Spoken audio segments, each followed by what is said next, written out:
Whew. Hi, Pat Falvey here, explorer, author, entrepreneur, inspirational speaker, and I'm at home here in Kerry, outside my back door on top of Strickeen. I want to share with you 7 suggestions about staying positive and coping during this COVID-19 pandemic. These are, I know, scary times, and we are all experiencing global turmoil with massive uncertainty and fear. Millions of people have lost their jobs. Thousands of businesses are closing down, and those businesses that are remaining, have lots of uncertainty about their future. Billions of people, of course, are having their movements restricted by governments, and only rightly so. Millions of people have been diagnosed with the COVID-19 virus, and tens and thousands have already died. These are terrible and frightening statistics. So it's very easy to be negative and afraid. But you know what? We need to stay positive through this and be grateful for our mental health. We can let ourselves lament on the fact that life is not what it used to be. And life keeps on changing anyway. Or we can make the most out of what is a challenging situation and find the good in what we have now. As in the song from Monty Python, which I love by the way, the words go, "Always look on the bright side of life." Now, it's not always possible to do that, but if you can, do it. Research shows that being positive can help us undo the negative stress. Being positive enacts those positive endorphins that make us resilient and capable of dealing with challenging and stressful situations. During stressful times, it is also very important to ensure that your physical health as well as your mental health is protected as we battle through these crises. So what can we do? There will always be days, of course, where everything feels like it sucks. That's okay. The key to coping with stressful events is a lot deeper and harder than you think, and will require more than just waiting for those good days to happen. We have to create them. We must take action that help us cope with these stressful times that we're now in. So here are a few suggestions that may help you, that I find, have helped me in situations in the past deal through these crises. And they're in no particular order. 1, believe in yourself and have faith. The very first thing that you should do is to make the decision to believe in yourself and have faith that you will not be defeated, and have the I can do attitude at this present time. It's easy to feel overwhelmed by the pressure of life beating down on top of us right now. But by simply telling yourself that you will succeed, that you can cope with the stresses, you are already on the path to positivity. Henry Ford had a great saying, and it is, whether you think you can, you're right, or whether you think you can't, you're right too. And the power of that statement rests in where you choose to apply your mindset. If you choose to be optimistic, then you're going to be open, and then your world into a world of different opportunities to solving the problems that you now have. 2, face your fears. Too many people don't confront their fears. The action to take is to decide to face your fears head on, no matter what they are. Deciding to take them on, and this may require courage. Of course it does at this time. Trust me, it can become really easy to be afraid of making the wrong decision and do nothing, and not making any decision. And by the way, not making any decision is a decision. It couldn't be the right one. Being positive requires you to be confident enough not to always get things right, or indeed to do things perfectly, but to be ready for the challenges that may lie ahead of you, and make decisions to face your fears head on and dismantle them by taking them on.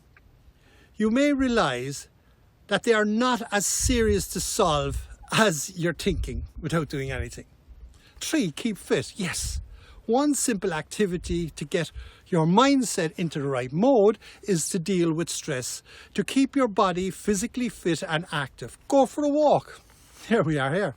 Run, jumping jacks, do weightlifting, or run up and down the stairs if you can't get out. Do 5,000 or 6,000 steps a day.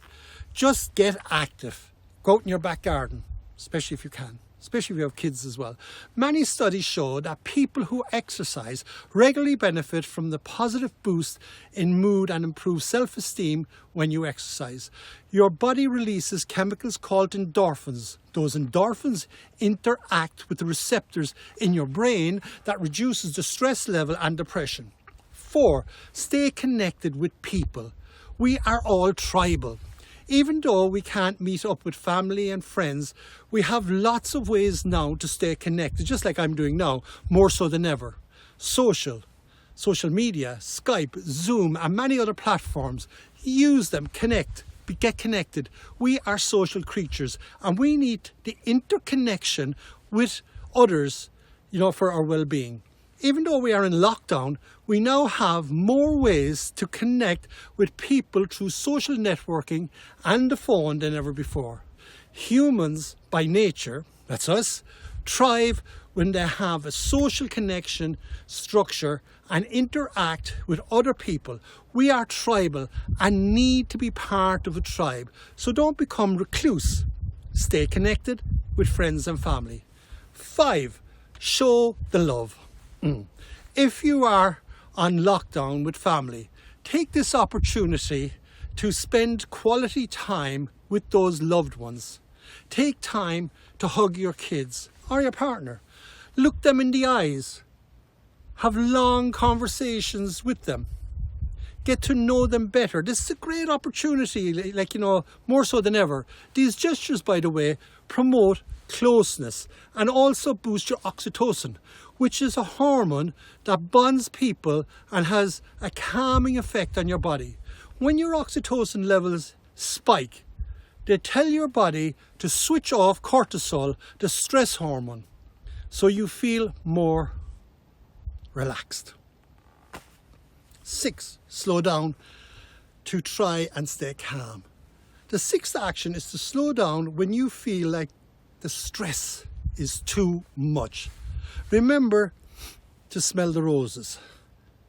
Now, pumping yourself up, taking action, and calming yourself down to manage your stresses are two totally different things, but both can help you think, act, and behave more positively, each trait being as important as the other depending on the different moods and situations you are, if you're up or if you're down.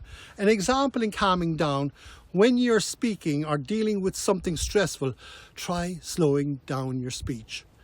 And you'll start to see that your calming tone that allows you to really assess situations a lot better. Focusing on the grace and simplicity of your voice and breath will allow you to approach it better, a lot more rationally and a lot more positively. Be grateful for what we have. I can't reiterate that enough. From the time we get up out of bed in the morning, try and be positive and express gratitude. Be grateful for your health that we may have taken for granted up to now, which I know I have. Look at the simple, beautiful things that we do have and be grateful for them.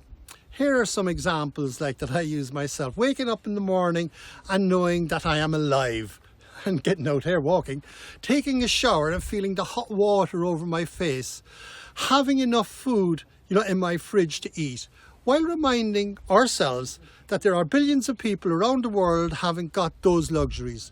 Enjoy your morning coffee and take time out to relax and breathe, and give yourself time to think of what is good in your life and take that time to write them down. Stop to take in those moments rather than let them rush by you on autopilot, and appreciate them. Doing this, you are giving your brain a chance to process the pleasure, which boosts your serotonin, that feel-good neurotransmitter that helps elevate your mood and make you feel calm and distressed. So these are exercises that we can do to help us appreciate what we have that's good in our lives. So life, of course, as we can see, can be a bitch, but we have to be ready to deal with the curveballs and that life throws us. And being honest, actually COVID is one of those, this COVID pandemic. So just try to cope with them and give yourself that time and relax. Life can be unfair, it can be crap, but the people who succeed in life will always try to find a positive situation even when things are bad, and are open to the challenge of change. The benefits of staying positive, tackling our fears and adapting to change are enormous. You can potentially change your brain chemistry and build up your energy stores to help cope with the other aspects of life that have been more difficult in these times. So, positive emotion boosts our happy endorphins, as well as increase our resilience to tackle and deal with negatives. It helps our immune system to fight disease. It sharpens our judgment in making the right decisions. It speeds us our cognitive flexibility and helps our creativity to solve problems. So let's recap. Believe in yourself, face your fears, look after your mental and physical health, be social, stay connected, show love, and don't forget to love yourself. Very important. Stay calm and live in the present. Breathe, meditate, and relax. Be grateful for what we do have and be open to change in your life. And remember, always look on the bright side of life. It will help you deal with stress and help your mental health. So thanks for watching this video on staying positive during the crisis, and keep posted on my blogs. You have the power to explore the mindset you need to realize your dream series. So it's Pat Falvey over and out from here on Strickeen at the base of the McKillicuddy Reeks overlooking Killarney.